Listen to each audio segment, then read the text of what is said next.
जय हिंद साथियों, मैं डॉक्टर कुमार आप सभी का भूगोल की श्रृंखला में स्वागत करता हूं। आज के इस वीडियो हम लेकर आए आपके लिए भूगोल में प्रयोगात्मक कार्य भाग 2 के तहत अध्याय दूसरा। यह इस अध्याय का पहला भाग है। अध्याय का नाम है सांख्यिकीय विधियाँ, जिसके अंतर्गत आप जानेंगे केंद्रीय प्रवृत्ति के माप।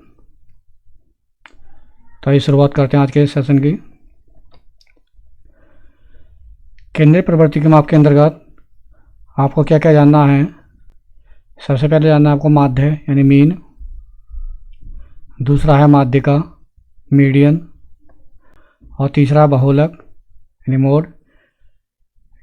यानी केंद्रीय प्रवृत्ति के माप के अंतर्गत आपको इन तीनों का अध्ययन करना है, पढ़ना है आपको इनका। माध्य यानी मीन, जिसे समांतर माध्य के नाम से भी जाना जाता है। जान लेते हैं समांतर माध्य या माध्य क्या होता है।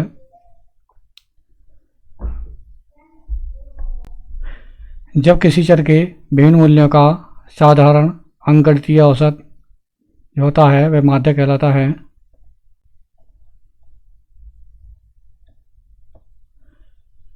माध्य की गणना करने के लिए दो विधियों का प्रयोग में लाया जाता है, यानी यह वर्गीकृत वह वर्गीकृत। दोनों प्रकार के जो आंकड़े हैं उनका जो माध्य निकाला जाता है वह प्रत्यक्ष और अप्रत्यक्ष विधियों द्वारा ज्ञात किया जा सकता है। जब हमारे आंकड़े अवर्गीकृत होते हैं तो उनकी गणना किस प्रकार की जाती है ये देखते हैं। यानी अवर्गीकृत आंकड़ों से माध्य की गणना यानी इसकी गणना किस प्रकार की जाती है। जहाँ अनक्लासिफाइड डाटा होते हैं तो उदाहरण के लिए एक कक्षा के कुछ विद्यार्थियों के प्राप्तांक हैं, जैसे कि आप स्क्रीन पर देख रहे हैं 40, 35, 30,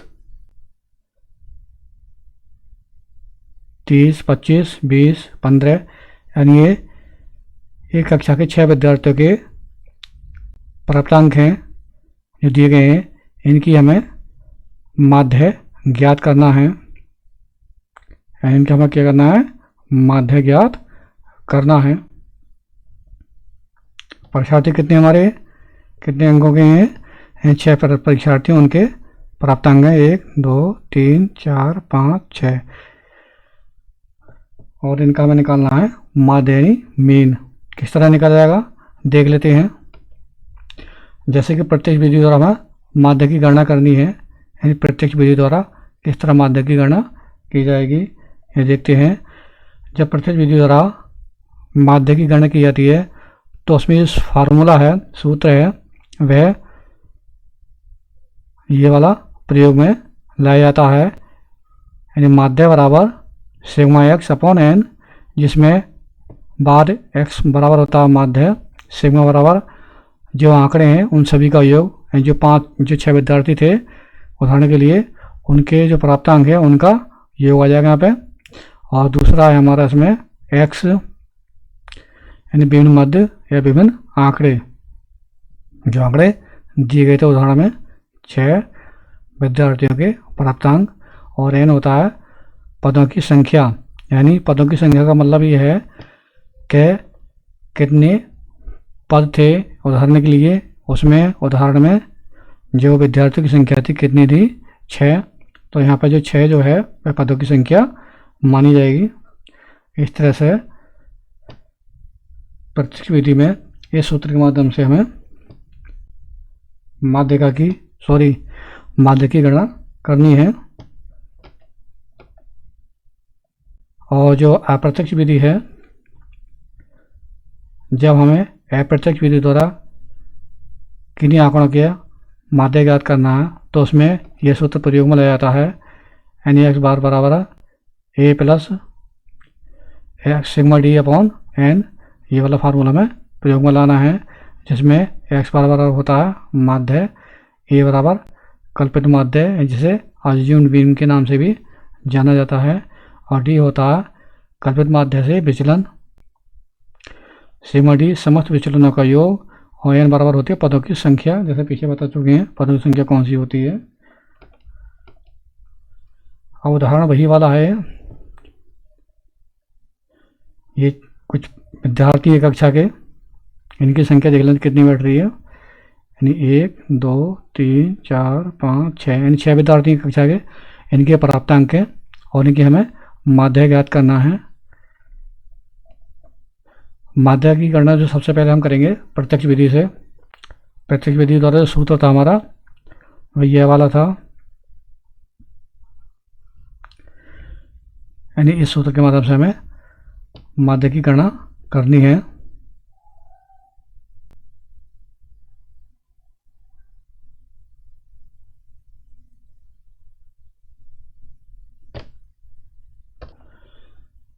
जब माध्य में निकालना है इस फार्मूले के द्वारा, तो इसमें सिग्मा एस की जगह जो ये 6 विद्यार्थी के प्राप्तांक हैं, जैसे कि ये वाले हैं, इनका जो योग है वह हम यहाँ पर लिख लेंगे और इनका योग आया हमारा 165 और विद्यार्थियों की संख्या है 6, और इस तरह 6 से भाग देने पर जो ये संख्या प्राप्त होगी नहीं वाली 27.5, ये कहलाएगा माध्य। और इस तरह से प्रत्यक्ष विधि से हम माध्य की गणना कर सकते हैं।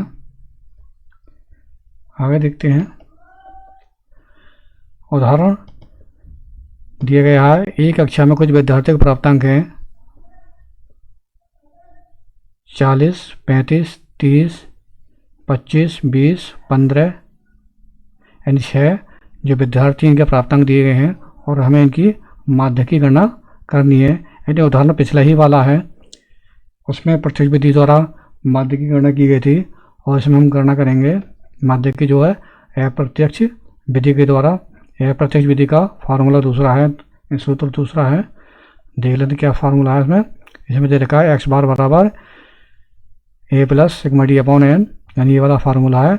और इसमें फार्मूले के अनुसार हम संख्याओं को रख देंगे। जैसे कि प्राप्तांक थे हमारे वाले, ये प्राप्तांक हैं, हमें तालिका तैयार कर लेंगे इनकी सहायता से। प्राप्तांक की जगह नीचे प्राप्तांक लिख लेंगे 40 35 30 25 20 15 और n बराबर 6 आ जाएगा हमारा, यानी इनके पदों की संख्या। और हमें निकालना इसका d, यानी प्राप्तांक a। जो प्राप्तांक हमारे जो अज्यूम्ड मीन है 25 मान लिया हमने, यानी कल्पित माध्य, और उसकी सहायता से हमें डी प्राप्त करना है। तो 25 में से 40 घटाएंगे, यानी 40 में 25 घटाएंगे तो ये 15 आ जाएंगे। 35 में से 25 घटाएंगे तो 10, 30 में से 25 घटाएंगे तो 5 आ जाएंगे, 25 में 25 घटाएंगे तो 0 आ जाएंगे, और 20 में से 25 घटाएंगे तो माइनस के 5, इस तरह माइनस के 10, और ये हमारा जो डी निकल कर आ जाएगा और सिग्मा डी का योग हो जाएगा हमारा 15, क्योंकि ऊपर वाले हमारे ये हैं प्लस वाले 15 10 25 5 30 30 ये हो गए, और 10 और 15 ये हो गए। 15 माइनस के 15 हैं और प्लस के 30, इस तरह घट के जो आएंगे हमारे सिग्मा डी बराबर 15 आ जाएंगे। अब हमें इन्हें रखना है फॉर्मूल में, यानी इसमें अज्यूम्ड मीन की जगह आ जाएगा 25, सिग्मा डी की जगह आ जाएगा 15, एन की जगह आ जाएगा 6, और इस तरह से हल करने पर संख्या हमारी ये प्राप्त हो जाएगी। और फाइनल संख्या जो हमारा जो माध्य है यानी मीन है वह आ जाएगा 27.5, यानी जो पिछले प्रत्यक्ष विधि से जो हमें माध्य की गणना करी थी उसका माध्य भी यही निकल कर आया था, और अप्रत्यक्ष विधि से भी माध्य हमारा यही निकल कर आया है। तो उत्तर हमारे ये सही है।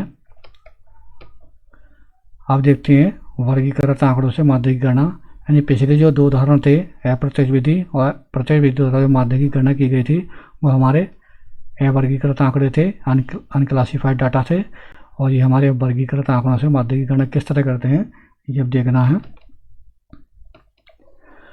उदाहरण दिया गया है हमारा, एक विषय में छात्रों के प्राप्तांक का ब्यौरा दिया गया है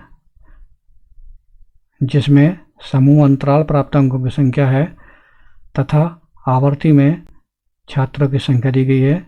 माध्य ज्ञात करना है। तालिका दी गई हमारी यानी प्राप्तांक का समूह जो है हमारा ये है, यानी जिसे हम क्लास इंटरवल भी कह सकते हैं, वर्ग अंतराल भी कह सकते हैं। 20 से 24, 24 से 28, 4 का अंतर है, 28 से 32, 32 से 36 और 36 से 40। और जो आवर्ती हमारी प्राप्तांकों की संख्या जो है वह है 8, 10, 8, 6, 8। इस तालिका की सहायता से हमें माध्य की गणना करनी है। यानी प्रत्येक विधि से जब माध्य की गणना करनी है तो क्या करना है, सूत्र हमारा ये है, x बराबर sigma F X upon N, इसकी सहायता से करेंगे, जिसमें x बराबर होता है माध्य, पीछे भी देख हैं आप, सिग्मा होता है कुल योग, f होती है आवर्ती फ्रिक्वेंसी, और x बराबर वर्ग अंतराल यानी माध्य मूल्य यानी मिड वैल्यू, n होती है पदों की संख्या। उदाहरण के लिए जब हमें मध्य मूल्य ज्ञात करना है किसी चीज़ का तो हमें निकालना पहले लोअर लिमिट और अपर लिमिट बटे 2, यानी ऊपरी सीमा और न्यूनतम सीमा बटे 2, ये लेनी है। ऊपरी सीमा न्यूनतम सीमा लेनी है वर्ग अंतराल की, नहीं क्लास इंटरवल की, और उसकी सहायता से हमें मिड वैल्यू ज्ञात करनी है, जिसमें एल बराबर होता है lower limit, lower class limit, और यू होती है अपर क्लास लिमिट यानी जो वर्ग अंतराल है उसकी ऊपरी सीमा। जैसे कि हमारा ये उदाहरण दिया गया है, तालिका दी गई है, तालिका में जैसे प्राप्तांक समूह हमारा ये यानी क्लास इंटरवल कहते हैं, इसमें जो पीछे उदाहरण दिया गया था उसी के अनुसार तालिका तैयार की गई है। यानी 20 से 24 हमारा ये हो गया वर्ग अंतराल पहला क्लास इंटरवल, फिर 24 से 28, 28 से 32, 32 से 36, 36 से 40, और इनकी जो आवृत्ति दी गई थी वह थी हमारी F 8 थी, 10, 8, 6, 8, और इनका जो योग आ रहा है इनका आवृत्तियों का वह 40 निकल कर आ रहा है। अब हमें लेना मिड वैल्यू यानी मध्य मूल्य, ये लेना हमें किसका, वर्ग अंतराल का। जैसे पहला हमारा वर्ग अंतराल है 20 से 24 है, तो हमें इसका मिड वैल्यू ज्ञात करना है। तो फार्मूला कौन सा प्रयोग में आएगा हमारा, ये वाला मध्य मूल्य यानी x बराबर lower limit upon plus upper limit upon 2, और इस तरह से हमें पहले वाले का निकालना है मिड वैल्यू। तो कैसे निकला गया, यानी 20 प्लस 24 अपॉन 2, ये 20 और 24 हमारे हो गए 44, और ये 2 हो गए, और 2 से काटने पर संख्या हमें प्राप्त होगी 22, और इस तरह से हमारा मिड वैल्यू निकल कर आया है मध्य मूल्य 22। इसी तरह हमने सभी वर्ग अंतराल की मिड वैल्यू ज्ञात करनी है, और ये निकल कर इस तरह से आएगी 26, 30, 34, 38, ये हमारे मिड वैल्यू निकल कर आ गई हैं सभी की। अब करना क्या है, तालिका का जो चौथा स्तंभ है उसमें करनी है आवर्ती गुणा x मध्य मूल्य, यानी एफ एक्स करना है, गुणा करनी है किसकी, f की और x की, फ्रिक्वेंसी और मिड वैल्यू की। तो पहले में 8 आवर्ती हमारी फ्रिक्वेंसी, बस मिड वैल्यू है, इस तरह इसकी गुणा करने पर जो संख्या प्राप्त है 176 वह निकल कर आई है। इसी तरह हमें एक एक करके सभी की आवर्ती गुणा मध्य मूल्य ज्ञात करना है, और ये निकल कर इस तरह ये जाएगा 260, 240, 204 और 304, और सिग्मा एफ एक्स यानी इनका जो फ्रिक्वेंसी है और मध्य मूल्य का जो गुणनफल का जो योग आ रहा है मैं 1184 आ रहा निकल कर, और हमें ये संख्या याद रखनी है, एक तो ये एन याद रखना है, यानी एन बराबर 40 है, सिग्मा एफ हमें याद रखना है 1184, ये चीज़ हमें याद रखनी है, क्योंकि ये फार्मूले पे लगाने के बाद तो हम इसका माध्य निकालेंगे। आगे देखते हैं, जैसे कि मिड वैल्यू हमने निकाली थी, इस तरह से निकाली थी। आप प्रत्येक बीच से माध्य की गणना के तहत जो फार्मूला था ये प्रयोग में लाए गए थे हम, तालिका हमारी ये थी निकल कर आई। और फार्मूला लगाने के बाद जो मिड वैल्यू है यानी मीन जो निकाला जा रहा है वह है सिग्मा एफ की जगह हमारी संख्या 1184, 1184 संख्या हमारी ये चौथे स्तंभ में सबसे नीचे वाली संख्या का योग जो है ये हमने लिख लिया 1184, और एन हमारा 40 है, 40 हमारे जो दूसरे स्तंभ में फ्रिक्वेंसी वाले का नंबरिंग है, नंबर का योग ये निकल कर आ जाएगा। और इसे कैलकुलेशन करने के बाद जो संख्या निकल कर आई 29.6 ये हमारा माध्य है, और ये हमने प्रत्यक्ष विधि द्वारा ज्ञात करा है। ये हमारा वर्गीकृत आंकड़े द्वारा जो आंकड़े थे उनके द्वारा माध्य निकाला था, और अप्रत्यक्ष विधि से माध्य की गणना करनी है वर्गीकृत आंकड़ों की ही फार्मूला है। उसके लिए जो प्रयोग में लाया जाएगा वह है x बार बराबर A plus sigma F D upon N, जिसमें एक्स बराबर माध्य हो जाएगा, ए बराबर हो जाएगा कल्पित माध्य यानी अज्यूम्ड मीन, और एक्स बराबर और सिग्मा बराबर कुल योग, एफ फ्रिक्वेंसी हो जाएगी, डी कल्पित माध्य से विचलन हो जाएगा, एन अधिक पदों की संख्या। तालिका हमारी वही है जैसे कि पिछली तालिका थी। ये हमारा वर्गांतर आ जाएगा 20 से 24, 24 से 28, 28 से 32, 32 से 36, 36 से 40, और इनकी आवृत्ति है 8, 10, 8, 6, 8, और इनका आवृत्तियों का जो योग है 40 है। मिड वैल्यू हमने पिछले उदाहरण में निकाली सीख ली थी। जो मिड वैल्यू निकले थे 22, 26, 30, 34 और 30। अब हमने इसमें 30 को मान लिया है अज्यूम्ड मीन यानी कल्पित माध्य मान लिया है। इस कल्पित माध्य की सहायता से हमें निकालना है सिग्मा एक्स माइनस ए, यानी एक्स हमारा ये है, ये तालिका 22, 26, 34, 30, और ये हमारा 30 कल्पित माध्य है। तो एक्स में से हमें घटाना है ए यानी अज्यूम्ड मीन। तो इस तरह से 22 में से 30 घटाने पर संख्या हमारी प्राप्त होगी -8, 26 में से 30 घटाने पर संख्या प्राप्त होगी -4, फिर 0 + 4 और 8, और इनका जो गुणनफल है एफ का और डी का, यानी जो डी निकाली हमने यानी कल्पित माध्य से विचलन जो लिया गया है उसकी गुणा करनी है, और हमें गुणा करनी है आवृत्तियों की। जैसे ये हमारा 8 आवृत्ति दे रखी है, ये वाली आवृत्ति 8 है, और ये हमारा क्या चीज़ है डी यानी विचलन से लिया गया माध्य। इनके हमें गुणा करने से संख्या प्राप्त हो रही है, यानी 8 8 64 माइनस के 64। इस तरह से ये हमें आवर्ती और विचलन से जो प्राप्त माध्य उनकी गुणा करके जो संख्या लानी है। पहले का 64 हो गया, अगले का हो जाएगा 40, -40 हो गए, फिर 0, 24, 64। इस तरह से हमें संख्या जो प्राप्त होगी, ये तो हमारे संख्या है, ये माइनस के हो जाएंगे 104 और ये जाएंगे प्लस के 88। इस तरह से संख्या प्राप्त हो जाएगी हमारी ये -16, यानी सिग्मा एफ डी हमारा हो जाएगा -16। ये दो संख्या याद रखनी है, यानी आवृत्तियों का कुल योग है 40 और ये सिग्मा एफ डी -16, ये संख्या याद रखनी है। जब उदाहरण यानी फार्मूले में रखने पर जो संख्या है इस तरह रखी जाएगी। अज्यूम्ड मीन हमने 30 माना था, यानी सूत्र में ए की जगह अज्यूम्ड मीन की जगह 30 रख लेंगे, और सिग्मा एफ की जगह सिग्मा एफ डी के 16 यानी जगह 40। हल करने पर संख्या हमारी हो जाएगी, ये हो जाएगी अगली संख्या हमारी हो जाएगी 300 - 4 बटे 10। 300 में से 4 घटाने पर संख्या 296 आ जाएगी और बटे 10 आ जाएंगे, और कुल मिलाकर जो फाइनल संख्या निकल कर आएगी हमारी 29.6, जो कि हमारा माध्य है यानी मीन है। जब हमने वर्गीकरण रावणों का पिछले उदाहरण में जब माध्य निकाला था तो वो भी हमारा 29.6 निकल कर आया था, और प्रत्येक विधि से जब हमने माध्य की गणना की है तभी हमारा 29.6। इस तरह देखा जाए तो हमारा आंसर बिल्कुल सही है, तालिका वही है। Thanks for watching.